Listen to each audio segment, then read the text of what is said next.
కూటమి ప్రభుత్వ పాలనా వైఫల్యాలపై వైసీపీ జూన్ 4న వెన్నుపోటు దినంగా నిర్వహిస్తామని ఆ పార్టీ రాష్ట్ర అధ్యక్షుడు మాజీ ముఖ్యమంత్రి వైఎస్ జగన్ వెల్లడించారు. గురువారం తాడేపల్లి నివాసంలో ఏర్పాటు చేసిన మీడియా సమావేశంలో ఆయన చంద్రబాబు ప్రభుత్వ ఏడాది పాలనపై విరుచుకుపడ్డారు.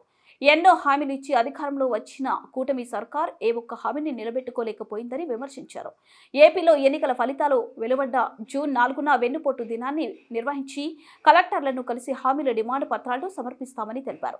వైసీపీ హయాంలో లాభాపేక్షలు లేకుండా మద్యం అమ్మకాలు జరిపామని వెల్లడించారు. మద్యం షాపులను ప్రభుత్వం నిర్వహిస్తే లంచాలు ఇస్తారా అంటూ ప్రశ్నించారు. లిక్కర్ స్కామ్ జరగలేదని స్పష్టం చేశారు.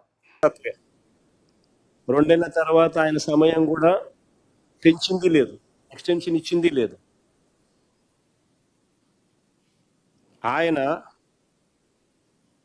ఆయన ప్రస్తుత టీడీపీ ఎంపీతో, ప్రస్తుత తెలుగుదేశం పార్టీ విజయవాడ ఎంపీతో తన సన్నిహిత సంబంధాలు ఏ స్థాయిలో ఉన్నాయనంటే ఇద్దరు కలిసి వ్యాపారాలు కూడా చేస్తూ ఉన్నారు. ఇద్దరు కలిసి వ్యాపార సంబంధాలు కూడా ఉన్నాయి. ఇద్దరు కలిసి డైరెక్టర్లుగా ఉన్న కంపెనీలు ఉన్నాయి.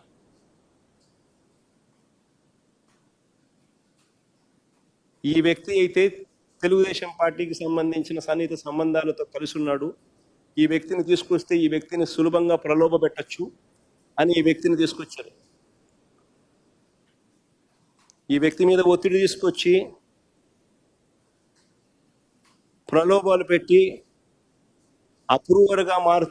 అప్రూవర్గా నేను మారుస్తాను, వ్యతిరేకంగా అబద్ధాలు చెప్పమనంటే ఈయన అబద్ధం చెప్పకపోవడం వల్ల ఈయన అక్యూజ్డ్గా చేసిన అని స్వయంగా ఈయన సుప్రీంకోర్టులో కేసు వేసినాడు. సుప్రీంకోర్టులో this man is also filed the case.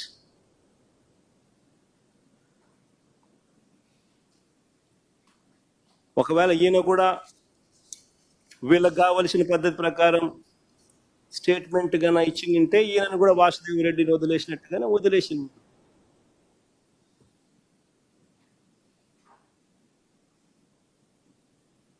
అంతే కదా. ఇలా చేయాలనుకుంటే ఎవరి మీదైనా ఎవరైనా కూడా బేతాళ విక్రమార్క కథలు వేసి ఏమైనా చెప్పించవచ్చు. ఇలా కథలు అంటే ఒక్కొక్కసారి ఆశ్చర్యం కనిపిస్తుంది.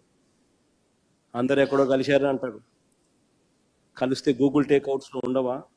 అందరు కలిసినట్టు చూపించలేరా? గూగుల్ టేక్అవుట్స్లో అందరు కలిసి కూర్చున్నట్టు.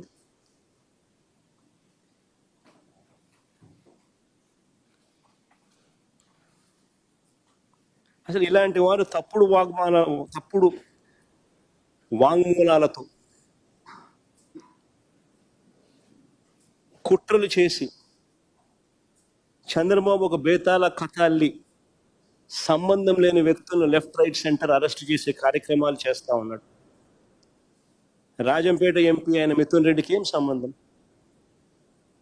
రాష్ట్ర ప్రభుత్వానికి చెందిన బ్రేవరేజెస్ కార్పొరేషను లిక్కర్తో మిథున్ రెడ్డికి ఏం సంబంధం?